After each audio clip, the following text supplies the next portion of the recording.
What's up, everybody? I know I've been gone for a couple days, too many probably, but in the last game, couple days ago, the Lightning win 5-2 over the Chicago Blackhawks. I'll be honest, I wasn't able to watch a lot of this game. What I did watch, I was watching from my phone. I had some friends come over to my apartment, and one of them is Nick, and he is a Sens fan. So we were watching the Sens game because it was their first game, and he hadn't gotten to see any Sens action. So I was like, yeah, let's watch the Sens game. Plus, I'll be honest, I was pretty interested to see how they would do.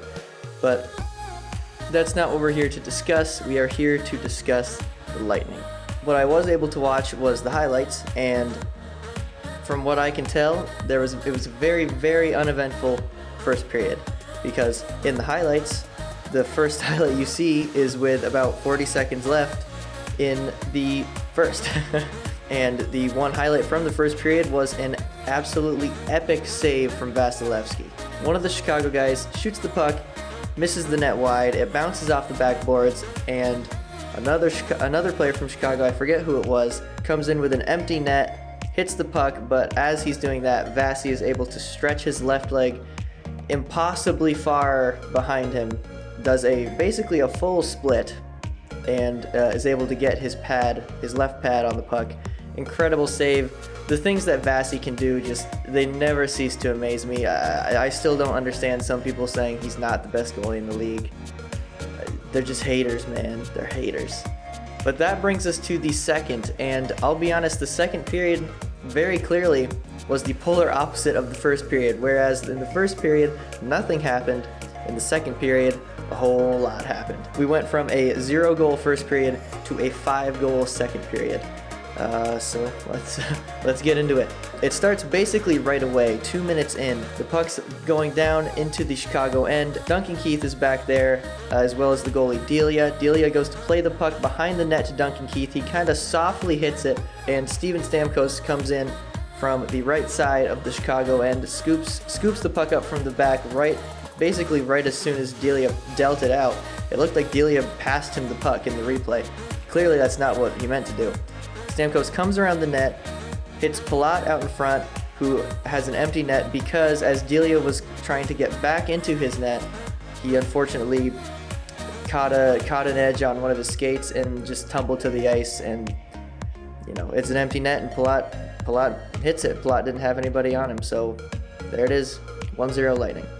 Then about 2 minutes later, the Lightning get it back into the Chicago zone, and this was the second line out there, and Johnson finally got to start his season this game, and he starts it with a nice assist. So he ends up with the puck down in the corner, hits Killorn out in the high slot. Killorn with a beautiful curl and drag around the defender's stick and just snipes it top right corner, and that makes it 2-0 Lightning. So then with about 11:49 left in the second period, we've got the Nat line, as I like to call them. The hard-working line is out there. That would be the line of Gourde, Goodrow, and Coleman. And this is a greasy goal, and I'll be honest, maybe it shouldn't have counted, I'll be honest there. Basically what happens is the puck ends up in front of the net, it bounces off Delia, the rebound goes back out in front of the net, and Coleman is rushing the goal. It bobbles around in there, and Coleman kind of slides into the crease towards the post, and actually ended up getting upended and ended up crushing his unmentionables against the right post. It looked painful, I'll be honest. I hope his cup was secure, because otherwise that's gonna hurt. So after the goal, Chicago decides to challenge it for goaltender interference. This was in a gray area. I can see their point with the goaltender interference, because Coleman did enter the blue paint, and you're not supposed to enter the blue paint, and he did make contact with Delia's right pad. But I guess the refs decided that wasn't enough to warrant taking the goal away. So the call on the ice stands, and it's a good goal for Tampa Bay, and that makes it 3-0. About 6 minutes later, with 5:40 left, Chicago is on the power play. They made a nice play. Strome was down next to the net. He ends up with the puck. He hits an oncoming Alex DeBrincat, who's streaking down towards the goal line. DeBrincat hits the nice one-timer into the mostly empty net as Vasi tries to slide over and save it, and that makes it 3-1. Chicago gets one on the board. about 2 minutes later, I guess Chicago was rolling at this point, because about 2 minutes later, they get into the zone. The puck looks like it's about to go behind the Tampa Bay net, and Alex DeBrincat gets in between the two Tampa Bay defenders, snags the puck, and no-look passes it out from underneath the goal line to who else? Patrick Kane in the slot, who is moving left to right. He goes left to right and puts in the backhand right over Vasi's left shoulder. There's not much you can do about that. The two Lightning guys were just kind of there looking at the puck. I really think one of them could have gotten to it and gotten it either up the boards or tied it up behind the net or something. But that would make it 3-2, and the period would not end there. Chicago gets a very good chance to tie the game up with literally seconds left in the second. Luckily, Vasi lunges over, drops his stick, and gets his blocker hand up there to grab the puck to save the shot from Andrew Shaw, and it would stay 3-2 going into the third. And the start of the third was very like the start of the first. The first highlight from the third period was with 6:30 left, so a majority of that, there wasn't any good chances, there wasn't any goals. 6:30 left in the third period, and it's the Nat line. Once again, the third line of Goodrow, Coleman, Gourde. The Lightning get a 3-on-2. I forget who the two Chicago defenders were. Goodrow, Coleman, and Chernak on the 3-on-2. Gourde is following up the play. Coleman out on the wing hits Gourde coming in as he's trailing, and Gourde takes a little half slapper right into the net past Delia, and that makes it 4-2, giving the Lightning their much-needed insurance goal. And then with 2.5 minutes left, we got the big first line out there: Point, Palat, and Stamkos. Point and Palat go in 2-on-2 in the zone. Stamkos is trailing.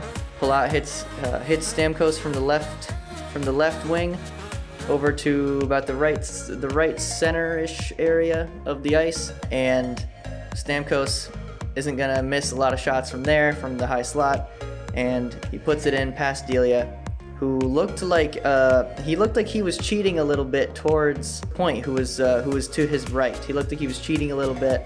So like I said, I didn't get to watch this game. I was hanging out with friends that we were watching the Sens game.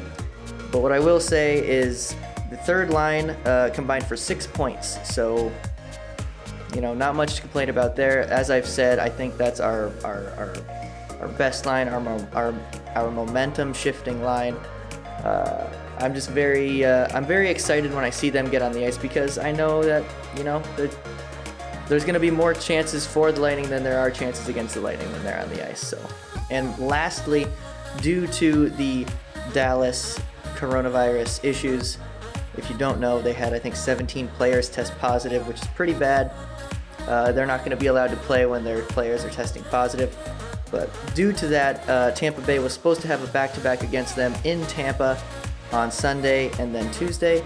And due to the issues that they're having, those games were postponed. So now the Lightning will play on Thursday, January 21st, against the Columbus Blue Jackets, which will always be an interesting game given the sweep from 2 years ago, the first round sweep. That was not a fun time to be a Bolts fan, but they came back the next year and proved them wrong. The Tampa-Columbus games are always going to have a little bit of extra something there, at least for the next couple years, I think. And I'm interested to see how the Lightning stack up against a team that I think will probably be a little bit better than Chicago. They should be, at least, because they have two goalies that are better than the two goalies that Chicago has, and I think they have a much better defensive core as well. They have Seth Jones, Zach Werenski. It's going to be interesting to see how the Lightning can handle the Columbus Blue Jackets this year. That's going to do it for this one, guys. If you liked the video, hit like, subscribe if you want to see more, and the Bolts are 2-0. Let's keep it going.